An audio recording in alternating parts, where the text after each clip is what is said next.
1, 2, voilà, c'est parti. Bon, écoutez, voilà, moi ça fait 10 jours que j'étudie ce qui se passe en Grèce, évidemment, vous pensez bien que je suis ce dossier de très très près.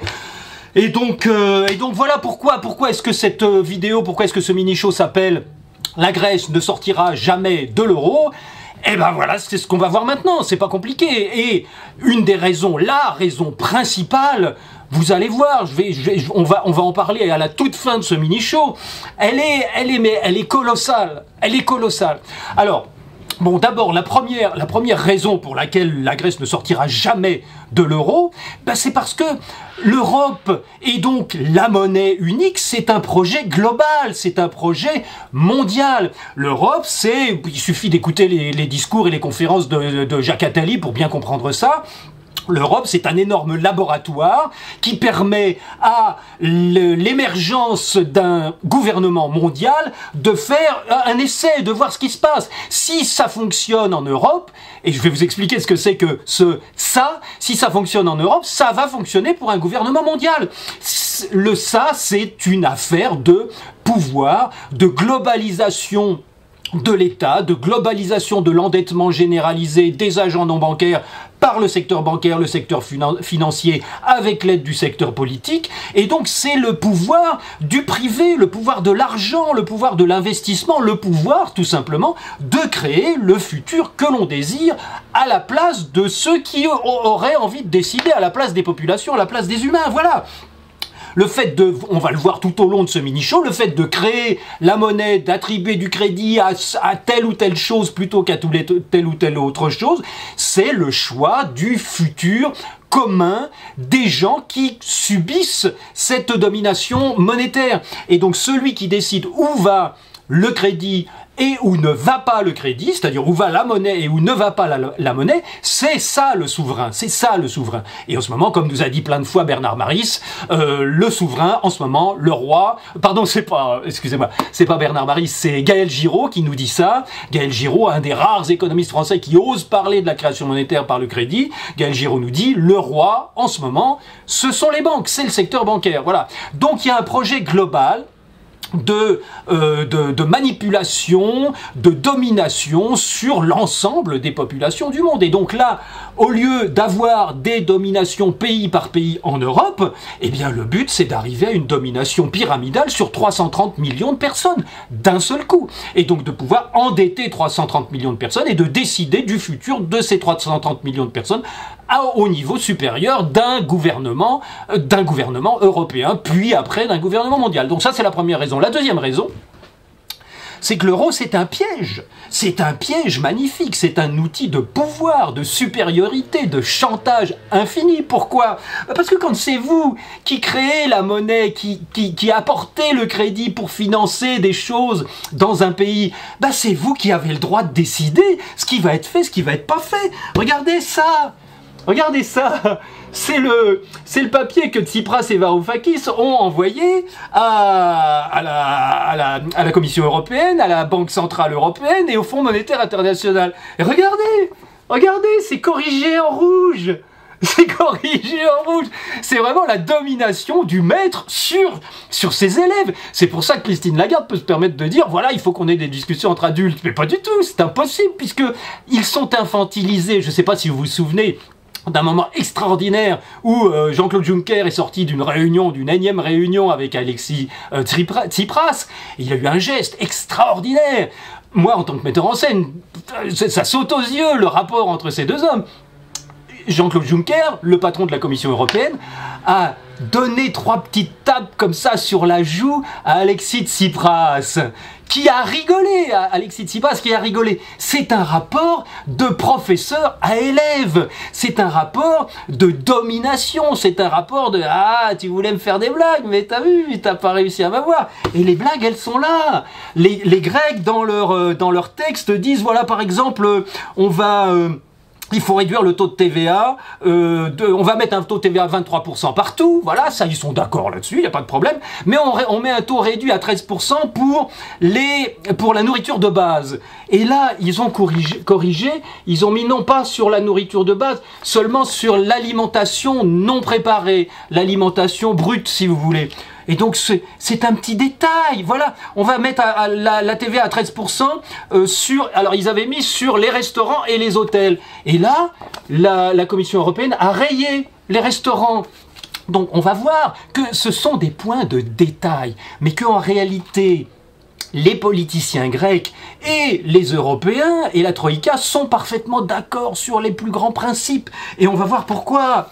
Et donc, l'euro, c'est un piège qui permet d'exercer une domination sur des populations souveraines qui ne sont plus souveraines en leur disant voilà, non, non, non, c'est moi qui donne le fric, donc c'est moi qui décide, c'est moi qui donne le pognon, donc c'est moi qui ai la décision finale. Et toi, tu te tais, tu fais tes petites blagues si tu veux, mais c'est moi le patron. Voilà, c'est ça le rapport de force. C'est un rapport de force énorme qui permet par le chantage de dire bon bah on coupe les retraites par exemple. En ce moment, il y a 4,5 millions de chômeurs en Grèce. Je sais pas si vous voyez, c'est une augmentation de 160% sur les 10 dernières années. C'est-à-dire que pas loin de la moitié de la population est au chômage.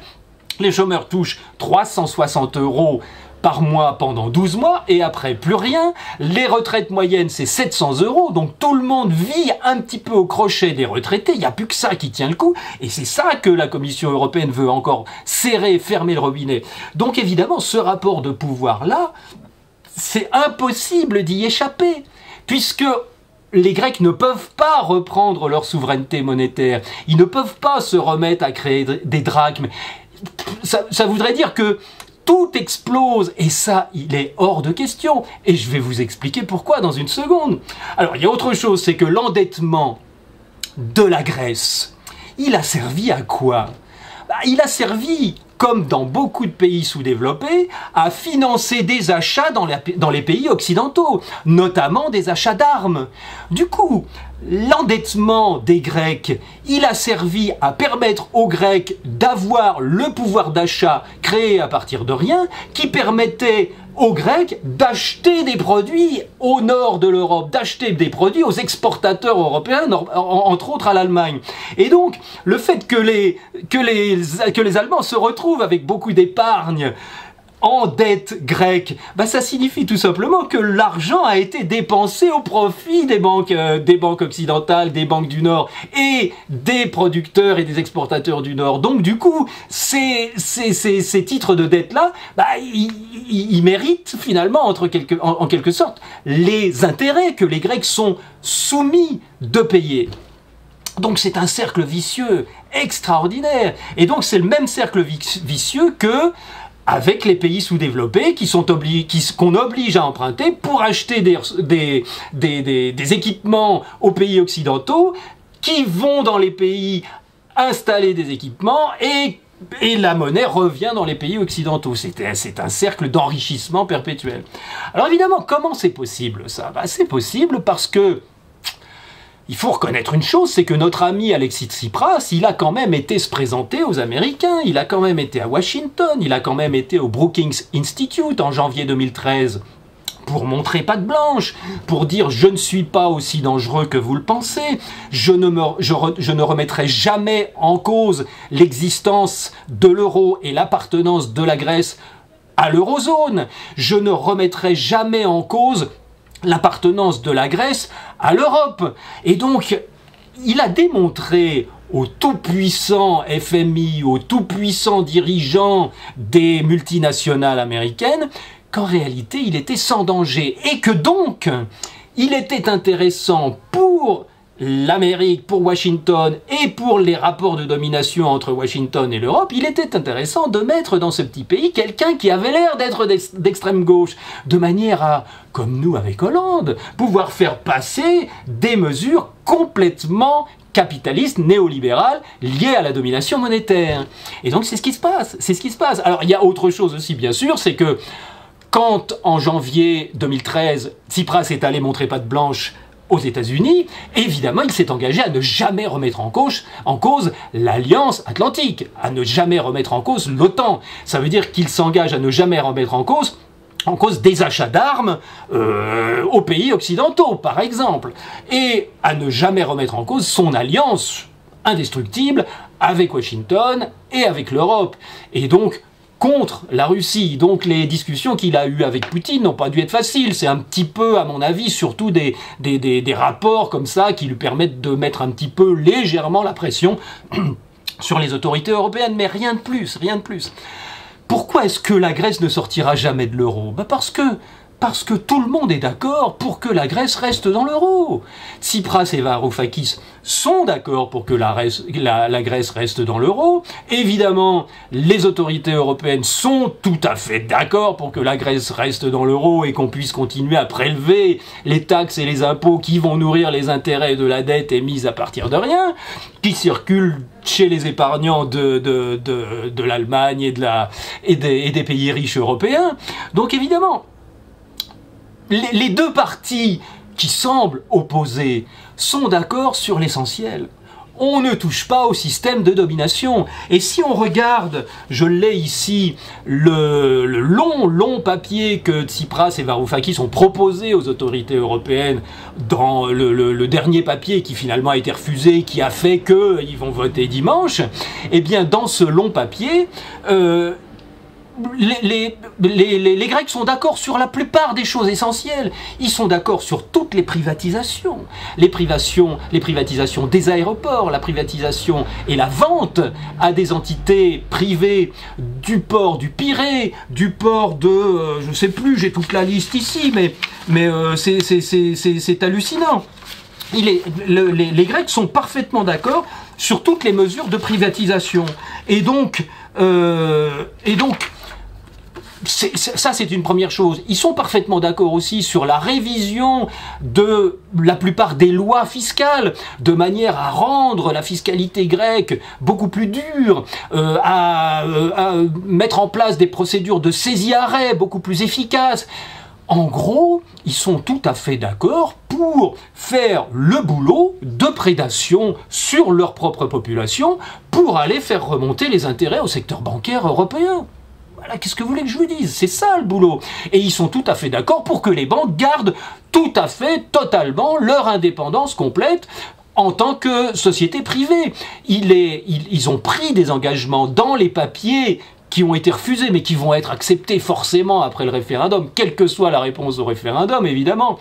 Les discussions vont reprendre, et puis voilà, si les Grecs ont dit oui, on accepte, bon bah alors là direct on accepte la dernière mouture des Européens, et puis si les Grecs disent non, bah il y aura un petit peu de négociation encore, mais pour la forme, parce qu'ils sont d'accord vraiment sur l'essentiel, à savoir que on garde le système de création de dette, d'endettement généralisé de la population pour que la population paye en permanence de l'intérêt sur la monnaie qu'elle reçoit sous forme d'endettement, comme tout le monde, comme la France, comme l'Espagne, comme l'Italie, comme tout le monde.